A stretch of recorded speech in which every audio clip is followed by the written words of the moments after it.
Halo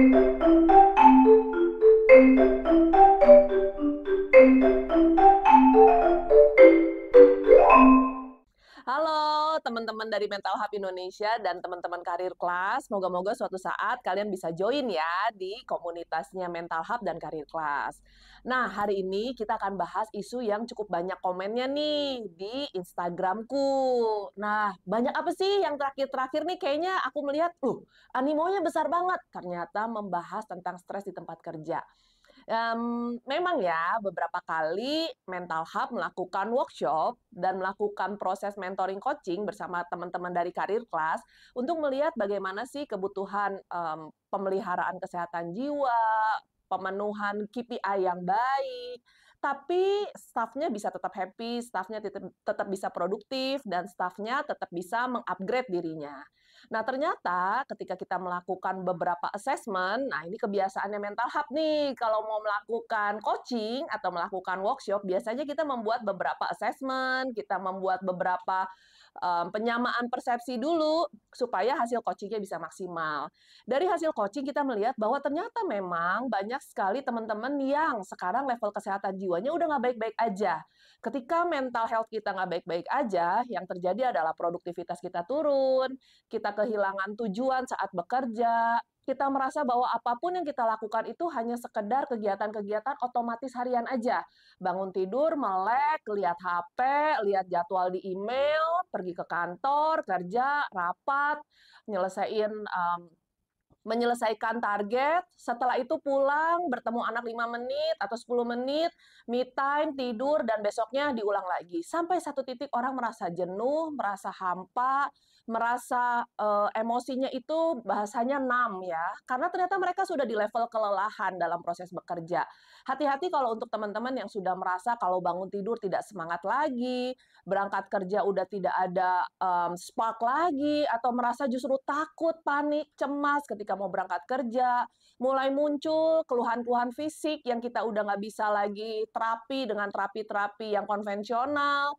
Terus teman-teman merasa hidup ini buat apa, dan satu titik teman-teman merasa mungkin ini adalah titik terburuk dan titik terberat dalam hidup kalian, cari pertolongan ya teman-teman. Artinya kalian sudah di titik burnout yang mau masuk ke dalam gangguan mental emosional berat. Nah, kita lanjut lagi ya. Tadi sudah kita sebutkan nih, ada beberapa kondisi di tempat kerja yang memang sekarang pun dengan target yang besar, tuntutan atasan yang besar, profesionalisme yang tinggi, output yang besar juga, satu titik kita lupa memperhatikan bahwa staf kita juga perlu dimanusiakan. Nah, itu yang sering sekali kita lupakan. Seakan-akan manusia itu seperti robot, seperti mesin yang harus mencapai target outputnya seperti apa, dengan kualitas yang tinggi, tapi kita lupa untuk memperbaiki dan menjaga kesehatan jiwa, kesehatan fisik, dan kesejahteraan jiwa mereka. Nah, selanjutnya lagi kita melihat nih bahwa di level middle management biasanya stres juga. Kenapa? Karena mendapat tuntutan dari level tertinggi, mendapat tuntutan tinggi dari BOD, BOD-1, atau tim leader yang lain, lalu menekan kepada para middle management ini, dan satu titik mereka harus berhadapan dengan teman-teman yang memang masih berada di level lower management.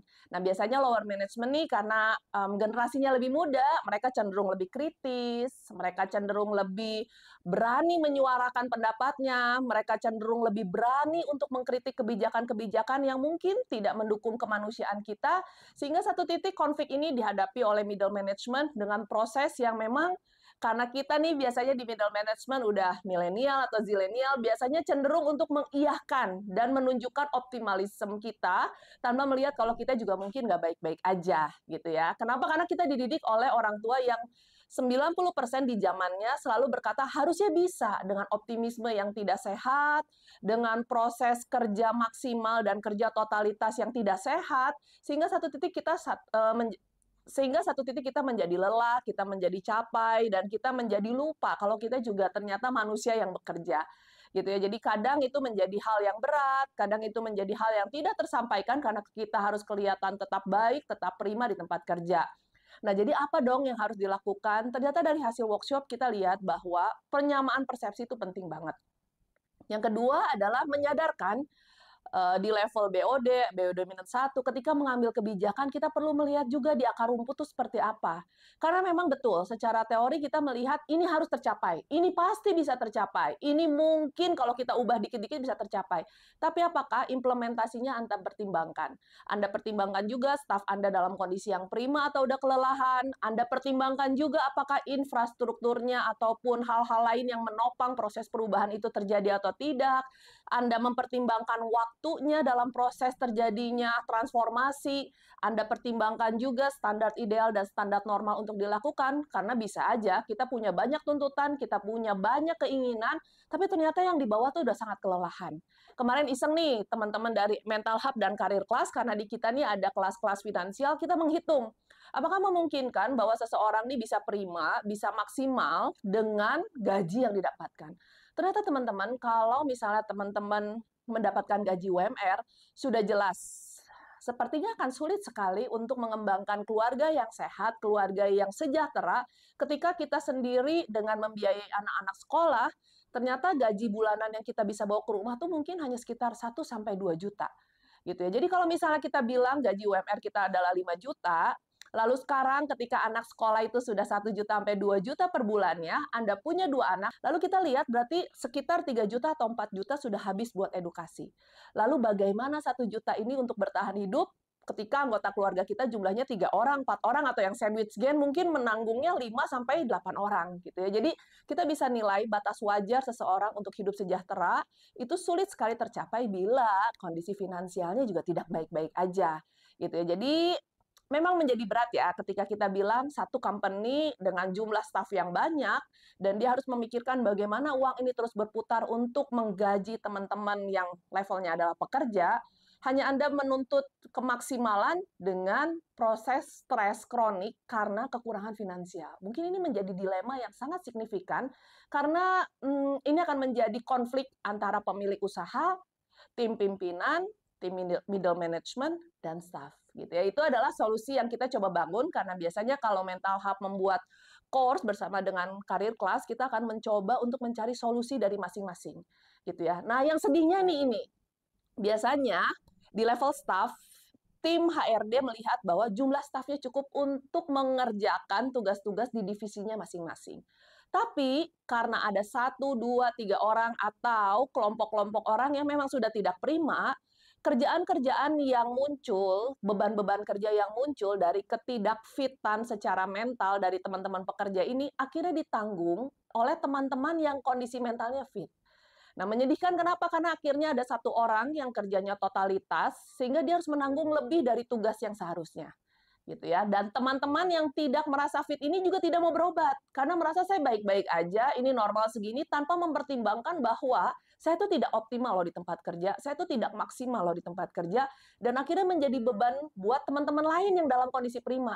Kita bisa lihat hasilnya adalah teman-teman yang burnout juga karena di level kerja overwork, overload, dan akhirnya dia punya minim waktu untuk memperbaiki dirinya sendiri, untuk merecharge karena mungkin harus lemburan, mengerjakan target-target akhir bulan yang jumlahnya biasanya meningkat load-nya. Jadi hati-hati ya, untuk kita yang nggak baik-baik aja berobat. Karena ketidakfitan Anda di tempat kerja itu menjadi beban dan menjadi masalah buat orang lain. Itu menjadi suatu kezoliman buat orang-orang yang memang ingin bekerja dengan maksimal.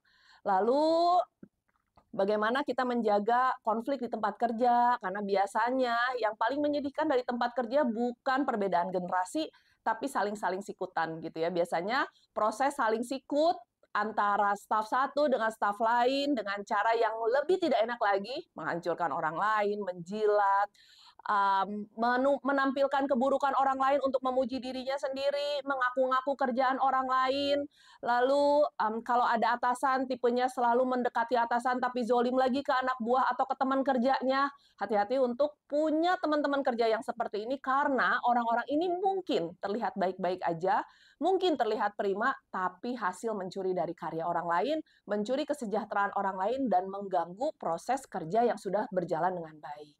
Lalu ada juga tipe-tipe teman kerja yang menghalalkan segala cara untuk mencapai ambisinya. Bukan hanya di level kerja, tapi juga mungkin aja di level atasan. Karena biasanya atasan ini senang kalau timnya kerja maksimal walaupun dengan cara mengadu domba, walaupun dengan cara memberikan tekanan dan memberikan teror kepada anak-anak kerja tertentu, menunjukkan abuse of power-nya dengan cara yang tidak baik gitu ya.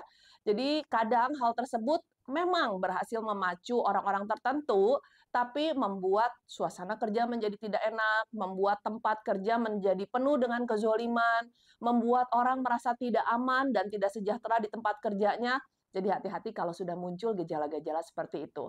Tapi overall, aku mau merangkum, kalau Anda merasa bahwa di tempat kerja Anda tidak baik-baik aja, baik di sistem rekrutmen, baik di sistem pelaksanaannya, ataupun monitoring evaluasi serta pengambilan keputusan pasca konflik, Anda jangan lupa ya, cari pertolongan karena Anda harus selamat, Anda harus sehat, supaya dimanapun Anda berada, Anda bisa menjadi orang yang optimal dan bisa mengerjakan segala sesuatu di level terbaik Anda setiap harinya. Oke, jadi kalau untuk teman-teman yang pengen tahu topik-topik lain di tempat kerja, boleh banget ya. Jangan lupa untuk subscribe.